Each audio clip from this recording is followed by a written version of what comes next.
Hi, I'm Cash with CashedOutCars, and in today's video I'm going to be doing a review of these pretty inexpensive eBay buffing pads. So the first thing that I want to talk about is what each buffing pad kit comes with and how much they cost. So for a bigger kit like this, I think this is the 7-inch kit, it's a little bit more expensive, around $14. And for the smaller kit with the 3-inch discs like this, it's actually only $4, and those prices include shipping from China. So as you could tell, it's very inexpensive. And what these kits come with is 5 foam buffing pads, like you could see here, all the different colors. One, they call it a wool polishing pad. I don't know if it's actually wool, but they do call it wool. And a backing plate with an arbor, which as you could see goes into your drill, which is how you use these pads. It is important to note that the different colors are actually slightly different.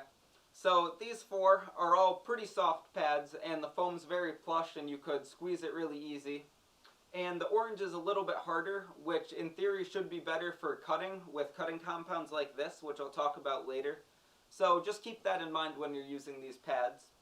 And the next thing that I want to talk about is durability of these pads. So I've owned these pads for about 4 or 5 months, and I've used the smaller ones a decent amount. And surprisingly, for such a cheap set, they have held up very well. As you could see, they do get dirty, and they're a little bit hard to clean. But in terms of durability and the pads like breaking down, that hasn't really happened, which is definitely good. Getting back to cleaning them, to clean these pads, I've just used soap and warm water, and basically rub the pads with my thumbs with the soap to try to get any dirt and debris off of them.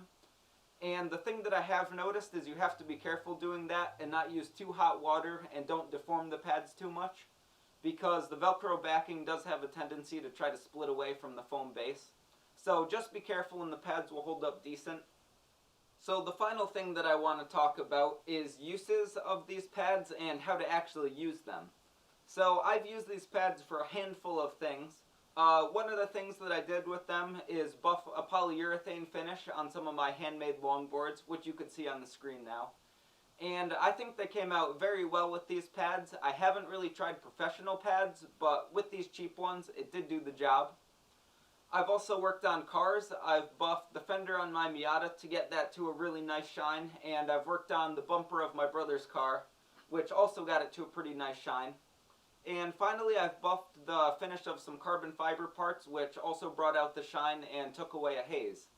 So, for the price, I would say that these pads are pretty unbeatable, and definitely something to check out if you want to get into some detailing stuff.